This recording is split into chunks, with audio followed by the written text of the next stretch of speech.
Le Rwanda a exporté entre 2014 et 2023 2000 tonnes de coltan au-delà des exportations de la République démocratique du Congo. Le pays est ainsi classé premier exportateur mondial pour la 5e fois sur une période de 10 ans, dépassant la RDC en 2014, en 2015, en 2017, en 2019 et en 2023. Plongé dans une crise économique persistante depuis une vingtaine d'années, le Zimbabwe annonce l'adoption d'une nouvelle monnaie, le ZiG. Cette dernière remplace l'actuel dollar zimbabwéen et devrait enrayer l'inflation, montée à 55% en mars 2024. Après avoir été noté BB+, note spéculative avec une perspective stable à long terme, la République centrafricaine a désormais un large accès au marché des capitaux de la CEMAC. Le pays va présenter à cet effet publiquement son plan d'action sur le marché financier.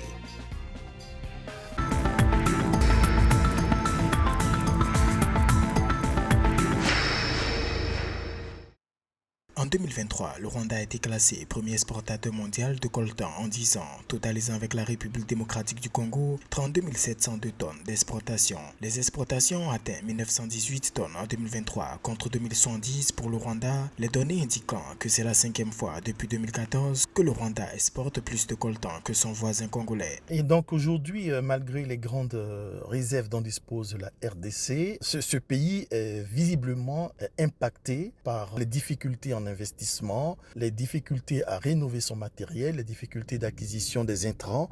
Et voilà un peu ce qui freine ce pays, qui se trouve aussi dans une situation de guerre interne qui ne facilite pas les choses. L'étude Mining and Illicit Trading of Coltan in the Democratic Republic of Congo indique que le Rwanda est la voie la plus exploitée pour le commerce illicite du coltan, affirmant qu'il est probable que la majeure partie du minerai exporté du Rwanda soit d'origine congolaise. C'est dommage, c'est des choses qui auraient pu se passer différemment. Tout ce commerce de la honte aurait pu être un commerce licite, fruit d'une coopération entre deux voisins qui n'ont pas la capacité de se bouger l'un loin de l'autre. Que le Rwanda exporte plus ou moins de minerais venant de la RDC ne devrait jamais faire l'objet d'un problème si tout ça était légal et licite. Selon l'Office des mines, les recettes d'exportation du minerai du Rwanda en 2023 ont augmenté pour atteindre plus de 1,1 milliard de dollars par rapport aux 772 millions de dollars enregistrés en 2022. Ceci représente une croissance de 43%, le gouvernement se rapprochant ainsi de son objectif de générer 1,5 milliard de dollars de recettes annuelles en 2024.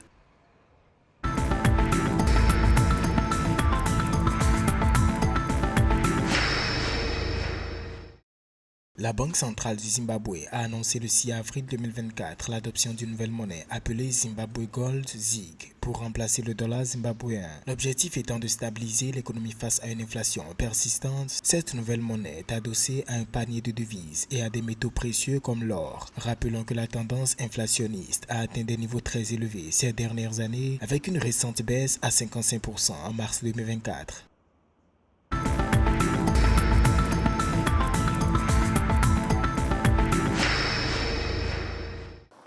'La République centrafricaine présente ce 9 avril 2024 à Douala, au Cameroun, son plan d'action sur le marché financier de la Communauté économique et monétaire de l'Afrique centrale CEMAC, une initiative qui intervient après l'évaluation du profil de risque du pays par l'agence de notation Bloomfield Invest Corporation. Le pays s'est vu attribuer la note BB+, avec une perspective stable à long terme, lui ouvrant un accès beaucoup plus large au marché des capitaux de la CEMAC.